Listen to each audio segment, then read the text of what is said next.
Hillary Clinton's back in the news, this time calling for stronger regulations for the media, especially social media. But what she isn't mentioning is the fact that her husband actually signed the bill that gave online media companies a free pass to do this, 230. Bill Clinton, Bill Clinton actually gave the social media this immunity. It's called 230. He did it because he thought he was going to get some good press after the Lewinsky disaster, right? Yeah. He thought they were going to be kind to him. They weren't kind. It didn't work for Bill Clinton. But she comes out and she says, this is the worst thing that's ever been done. How have we allowed this to happen?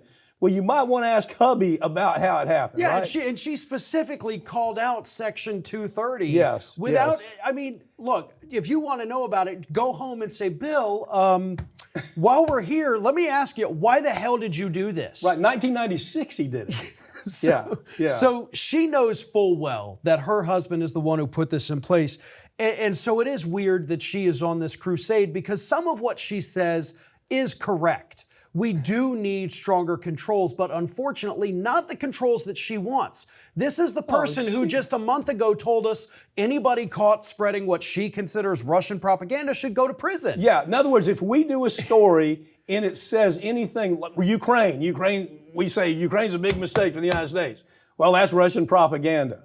You know, basically that's the argument. That's the kind of argument she's making. Yeah. So she is so...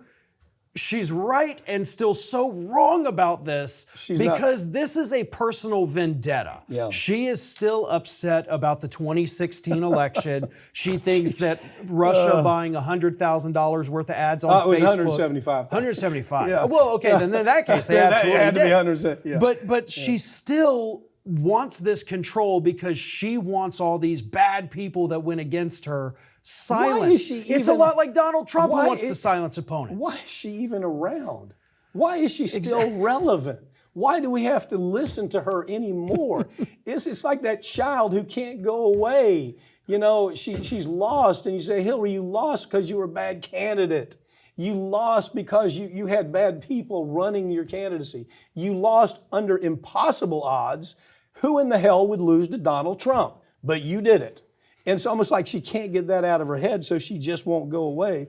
The other thing I thought was interesting is there's no mention about the fact that Cory Booker just 1 month ago on deepfake, right? Oh, yeah, Cory Booker, one of her best pals, he's the guy that said, I'm going to stop the deepfake legislation that would make it illegal to use deepfake kind of process, right? Yeah, to protect children. To protect children, I mean, it's so much worse. Yeah. And so you do have this kind of weird gaggle, unfortunately, on the left here that definitely says they want some kind of protections, but the protections they're pushing are not what are needed, and they don't seem to have the right motivations for it. It's so weird. If you ask most people on the left right now that have come up through school, maybe they didn't, I don't know, they didn't take civics. I don't know what course they missed in school, but to them, censorship is just okay. It's fine. It's like they never read George Orwell, right? They never read Kafka. They never read all these wonderful, brilliant thinkers that always talked about how dangerous censorship is. That's what she's talking about. She is a pro-censorship nutcase. And that's what, and apparently that has some appeal to the left right now. I mean, that's the only way I can say it. Maybe to the right too, I don't know. Go ahead and tell me. I mean, we definitely see it all the time on the right. Donald Trump is already threatening to take ABC's license, CBS's license, with Elon Musk banning Ken Klippenstein. Yes. So I don't think anybody at this point has any kind of moral high ground on the issue in other of words, censorship. there's not a blue line there at all. It's both sides. Right. We want these people censored, but we want these people censored. Real quick before we go, I caught the news this morning. I remember her statement about deplorables and how it just jazzed up voters to go out and vote against her. Yesterday, or sometime this week, Biden goes on and he calls half the voters in the United States garbage. Did you follow the story? Yeah, I've seen that, and I don't disagree with him. Absolutely. This is in response to the Tony Hinchcliffe comment All right. about the floating island of garbage. I think it's called Puerto Rico. Puerto Rico, right. And Biden's comments were actually slightly taken out of context from a much bigger point where he goes on to talk about the attacks on the Latinos and people of color that we are seeing from there. And not to mention, we got a guy Donald Trump, who has said that Kamala Harris is retarded. Yeah. He has said that everybody on the left is the enemy within. We're evil. We're losers. Right. We are communist, Marxist, social. So the name calling is bad. The name calling has gone crazy. But for the MAGA world to act like, oh my God, we're so offended right now. Have you heard what's come out of his mouth? But he did call them garbage. All I'm saying is, what is the effect of that? Okay, we saw it with the deplorables. Yeah, people were pissed off, and they was, by God, I'll show you who's deplorable.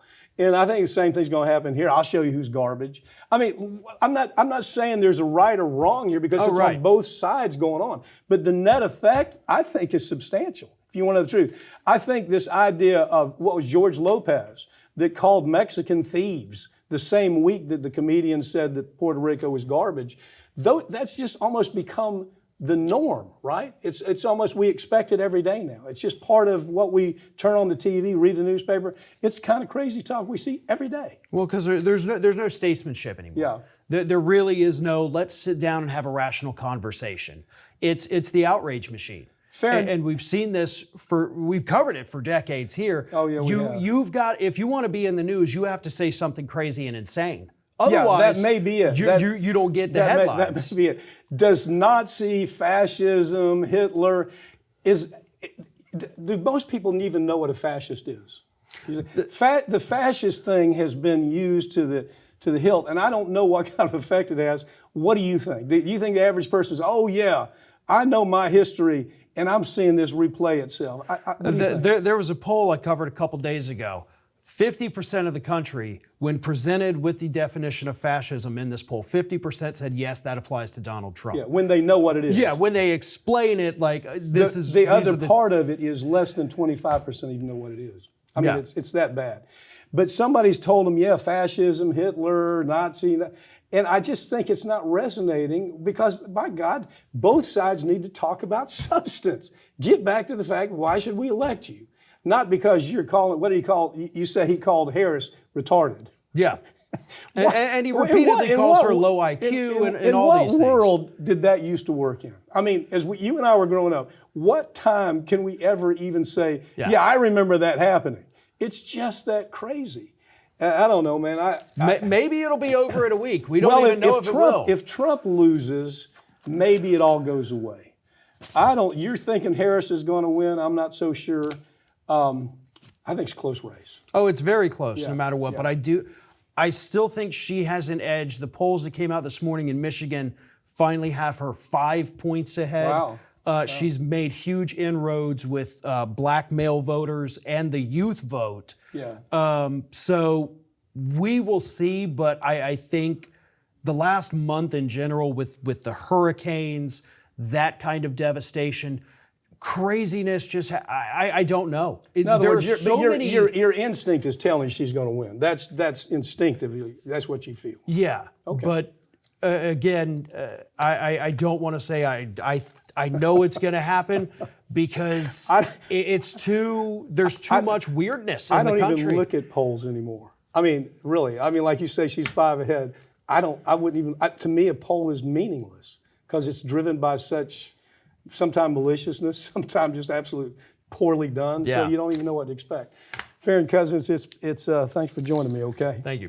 That's all the time we have, but all these segments will be posted right here on this channel in the coming week, so make sure you subscribe. I'm Mike Papantonio, and this has been America's Lawyer. We tell you stories every week that corporate media won't tell you because their advertisers don't let them. If they do tell the story, the advertiser is going to pull the money.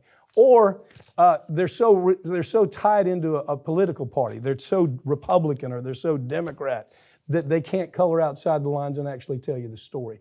We don't have that problem here, as you can tell from that last discussion we just had. Thanks for joining us.